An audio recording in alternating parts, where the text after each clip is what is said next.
Assalamualaikum warahmatullahi wabarakatuh. Perkenalkan, nama saya Rafa Bintang Widodo.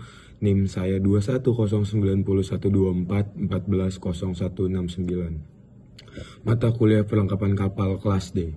Pada kali ini saya akan membahas tentang perlengkapan kapal untuk operasi pengangkutan dan bongkar muat pada kapal penumpang maupun kapal ekspedisi, tanker, dan peti kemas.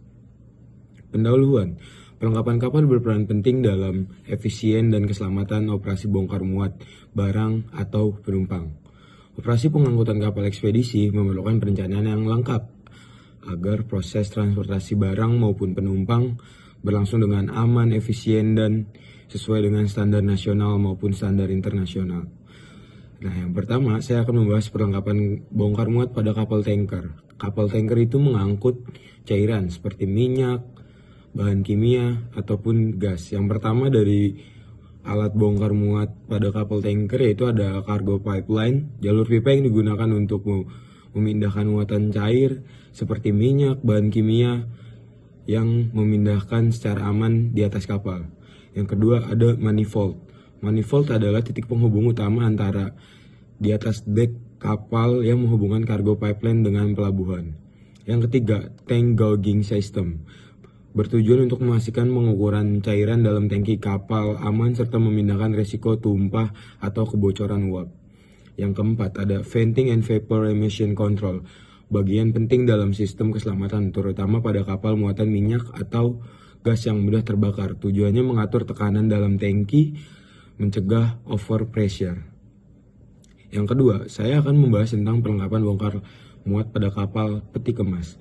Kapal peti kemas saat bongkar muat memerlukan sail guides, struktur vertikal pada kapal kontainer yang berfungsi untuk menahan kontainer agar kontainer tetap stabil saat berjalan dan terkunci pada posisi yang tepat selama perjalanan dan pembongkaran. Yang ketiga, ada crane. Crane digunakan memindahkan kargo antara kapal dan fasilitas pelabuhan.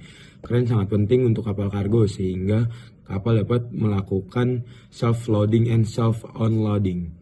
Yang ketiga, ada hatch cover. Bagian kapal yang menutupi ruang palka, tempat penyimpanan muatan di bagian geladak utama kapal. Yang terakhir ada conveyor system. Conveyor system adalah sistem mekanis yang digunakan memindahkan muatan dari darat ke atas kapal.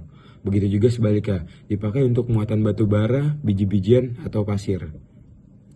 Nah, selanjutnya saya akan membahas perlengkapan bongkar muat pada kapal penumpang. Pada kapal penumpang, saat bongkar muat atau datangnya pengunjung naik ke atas kapal, memerlukan yang pertama itu ada garba rata laut. Fasilitas modern yang berbentuk lorong panjang yang langsung menghubungkan terminal dengan kapal.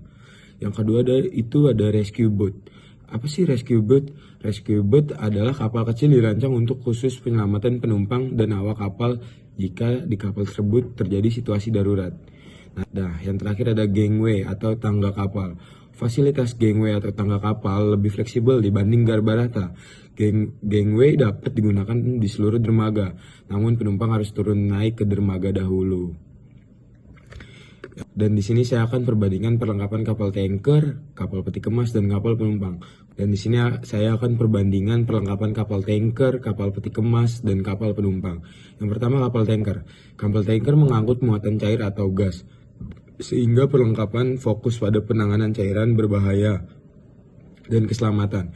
Dan kedua, kapal peti kemas atau container ship mengangkut kontainer standar, jadi perlengkapannya fokus pada penanganan kontainer dan stabilitas muatan. Dan yang terakhir kapal penumpang fokus pada kenyamanan dan keamanan penumpang sehingga alat bongkar muat lebih ringan dan bersifat pendukung. Kesimpulan dari video ini adalah kapal tanker, kapal peti kemas, dan kapal penumpang memiliki perlengkapan spesifik sesuai jenis kapal yang berjalan masing-masing. Dan kedua, efisiensi dan keselamatan adalah aspek utama dalam pemilihan perlengkapan bongkar muat kapal. Terima kasih. Wassalamualaikum warahmatullahi wabarakatuh.